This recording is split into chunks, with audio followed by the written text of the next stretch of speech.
वाह अजीब, आज ज़रा व्यू चेक करें आप। साइकिलिंग करते करते मैं अब एक ऐसी जगह पहुंचा हूं जहां पे तोपें नस्ब हुई हैं। इमिग्रेंट्स को डिटेंशन के दौरान यहाँ पे ऐसे कमरों में रखा जाता था, और ये बिल्कुल जो उसी ज़माने की जो है ना, उन्होंने अक्कासी की हुई है इस कमरे में। ये फ़ौजियों के लिए हस्पताल बनाया गया था, उसके ये खंडरात हैं, और अंदर इन्होंने लिख के लगाया हुआ है कि बिल्डिंग किसी वक्त भी कोलैप्स हो सकती है। इसलिए मैं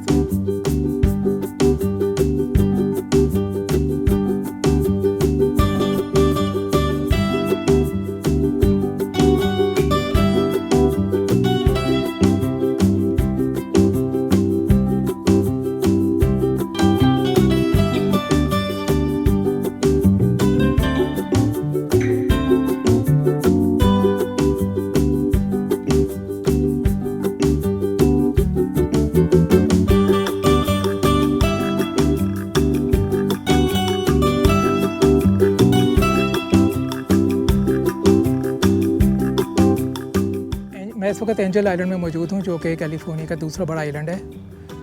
इस आइलैंड की ख़ास बात यह है कि यहाँ पे इमिग्रेशन सेंटर था। जो इमिग्रेंट्स चाइना से आते थे उनके लिए ये इमिग्रेशन सेंटर यहाँ पे खोला गया था। तो मैं अभी आपको वहाँ पे आगे चल के बताऊँगा, वो बिल्डिंग दिखाऊँगा, वो जहाँ पे उनको ला के रखा जाता था, जहाँ पे उनका इंटरव्यू होता था, एग्जामिनेशन होता था, फ़िज़िकल एग्ज़ाम होता था, और फिर उसके बाद उनकी किस्मत का फ़ैसला किया जाता था कि आया कि उनको अमेरिका में दाखिल होने दिया जाए या नहीं। तो चलिए आगे चलते हैं और जाके एक्सप्लोर करते हैं इस खूबसूरत आइलैंड को। अच्छा, इस पार्क में जो एंट्री फ़ी है ना, वो है तकरीबन $19.50। तो आप टिकट ऑनलाइन भी बाय कर सकते हैं, और इसके अलावा यहाँ पे आके सैन फ्रांसिस्को में पियर 41 में आके भी आप ख़रीद सकते हैं। तो आपके पास दोनों ऑप्शन हैं, ऑनलाइन ले लें, इलेक्ट्रॉनिक टिकट होगा, मोबाइल पे दिखाएं और किश्ती पे बोर्ड हो जाएं। इसी तरह जो है आप पेपर टिकट भी ले सकते हैं, वो आपको पियर 49 पे आके उनके टिकट बूथ पे आके लेना पड़ेगा। इमिग्रेंट्स को डिटेंशन के दौरान यहाँ पे ऐसे कमरों में रखा जाता था, और ये बिल्कुल जो उसी ज़माने की जो है ना, उन्होंने अक्कासी की हुई है इस कमरे में। ये उनके बेड थे उन इमिग्रेंट्स के, और आज तक आप देख सकते हैं कि उनका कुछ जिन लोगों ने अपना जो सामान डोनेट किया हुआ सारे ने सामने यहाँ पे रखा हुआ है, जो लोग यहाँ पे आए ख़ास तौर पे चाइना से। इसी तरह किसी इमिग्रेंट का ये सूट केस पड़ा हुआ है ज़माने का, तकरीबन आज से 100-150 साल पुराना होगा ये। अच्छा, ये जो है मुझे लग रहा है किसी ऑफिसर का रूम था। ग़ालिबन यहाँ पे बैठ के इमिग्रेंट्स का इंटरव्यू लेते होंगे, या उनका कोई एग्ज़ाम वगैरह होता होगा, फ़िज़िकल एग्ज़ाम वगैरह होता होगा।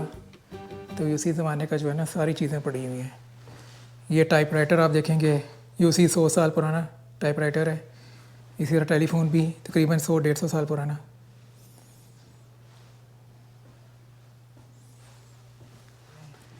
ये कोई इटली से फैमिली आई थी, और ये सारा उन्हीं का जो है ना साजो सामान पड़ा हुआ है। ये छोटा सा ब्रीफ केस है, इसमें मुझे कुछ परफ्यूम्स नज़र आ रहे हैं, एक साबुन भी पड़ा हुआ है, और उस फैमिली की कुछ फ़ोटोज़ वगैरह यहाँ पे लगी हुई हैं।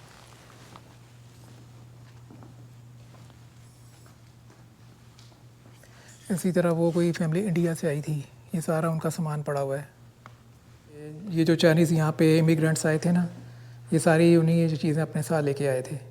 ये सारी जो बोर्ड गेम्स हैं सारे वही लगे हुए यहाँ पे, और ये पुराने ज़माने का ग्रामोफोन है। ये भी एक इंस्ट्रूमेंट, म्यूज़िकल इंस्ट्रूमेंट पड़ा हुआ है। ये यहाँ पे कुछ किताबें वगैरह हैं, और इस किस्म की पुरानी चीज़ें पड़ी हुई हैं यहाँ पे। इस इमिग्रेशन सेंटर में ज़्यादातर जो इमिग्रेंट्स आए हैं ना, वो चाइना से आते थे, सबसे ज़्यादा तादाद उन्हीं की थी। इसके अलावा जापान से, कोरिया से, इंडिया से, साउथ अमेरिका से भी लोग आए हैं, लेकिन सबसे ज़्यादा तादाद जो है ना वो चाइनीज़ की थी। और चाइनीज़ की तादाद तो इतनी ज़्यादा हो चुकी थी कि इनको फिर अमेरिकन गवर्नमेंट को बाकायदा एक रूल पास करना पड़ा कि इनकी जो इमिग्रेशन है ना उसको कम किया जाए। तो होता ये था कि फिर वहाँ से तो लोग धड़ा धड़ा आते थे, तो यहाँ पे उनको फिर डिटेंशन सेंटर में रखा जाता था, और फिर उनकी किस्मत का फ़ैसला हफ्तों में, महीनों में, या बाज़ केसेस में थे तो साल भी लग जाता था। यहाँ पे इन्होंने साइकिलिंग के लिए ट्रैक भी बनाया हुआ है।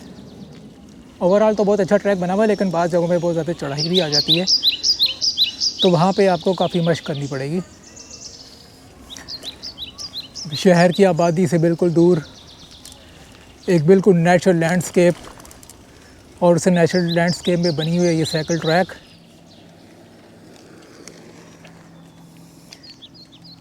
उस तरफ तो है चढ़ाई सामने, तो इस तरफ थोड़ा बेहतर लग रहा है मुझे। मेरा ख्याल है मुझे यहाँ चलना चाहिए। यहाँ पे चढ़ाई नहीं है, ये काफ़ी बेहतर ट्रैक लग रहा है, पक्का भी बना हुआ है। उससे पहले वाला तो बहुत रफ़ ट्रैक था, ये बेहतर रहेगा। साइकिल को मैंने 5वें गियर में डाल लिया है और अब ये टापो टाप जा रही है।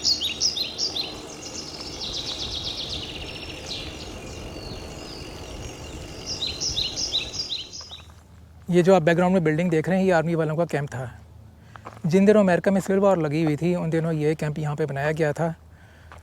तो यहाँ पे आर्मी के जो नौजवान थे, आर्मी के जवान थे, वो यहाँ पे आके ठहरते थे। लेकिन फिर ऐसा हुआ कि मौसम की शिद्दत की वजह से, यहाँ पे जो ठंडी हवाएं चलती हैं समंदर की, उसकी वजह से यहाँ पे लाइफ बहुत मुश्किल हो गई थी आर्मी वालों के लिए। तो यहाँ पे रहना बहुत ज़्यादा टफ़ हो गया था। तो बहरहाल गवर्नमेंट को ये जो बिल्डिंग है अबैंडन करना पड़ी। तो आज ये बिल्डिंग बिल्कुल एक भूत बंगले की सूरत पेश कर रही है। ये आपको बैकग्राउंड में कुछ तोपों के जो है ना वो बेस नज़र आ रहे होंगे। ये उन दोनों की बात है जब यहाँ पे सिविल वॉर हो रही थी। तो शहर की हिफाजत के लिए, यानी कि सैन फ्रांसिस्को की हिफाजत के लिए, यहाँ पे गवर्नमेंट ने यहाँ पे तोपें नस्ब करवाई थी, जो 1898 और 1901 के दरमियान यहाँ पे नस्ब की गई थी। लेकिन फिर जब सिविल वॉर ख़त्म हो गई तो यहाँ से तोपें भी इन्होंने हटा लीं। और यहाँ पे अब तोपें तो इस वक्त मौजूद नहीं हैं, लेकिन सिर्फ उनके बेसिस यहाँ पे देखे जा सकते हैं, या उनकी बाकियात यहाँ पे जो हैं वो यहाँ पे देखी जा सकती हैं।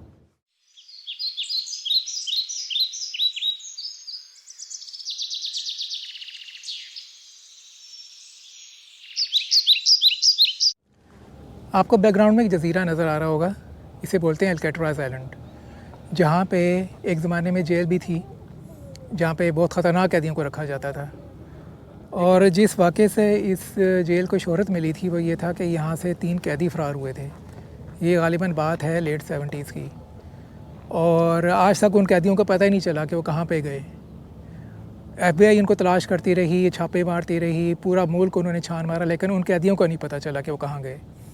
तो बहरहाल थक हार के FBI ने उनकी फ़ाइल ही क्लोज़ कर दी। एंजल आइलैंड पे आके ना एक चीज़ मुझे बहुत पसंद आई है, वो है यहाँ के व्यूज़। चले जाएँ आप इस आइलैंड के किसी भी कोने में चले जाएँ, आपको व्यूज़ बड़े ज़बरदस्त देखने को मिलेंगे। अभी देखें ये जो पीछे इसके चारों तरफ जो है ना समुंदर है, तो वो आप किसी भी इसके व्यू पॉइंट पे जाएंगे ना तो आपको बेहतरीन जो है व्यूज़ देखने को मिलेंगे। अगर आप हिस्ट्री से लगाव रखते हैं तो आपको इस जगह ज़रूर आना चाहिए। This place is all about history.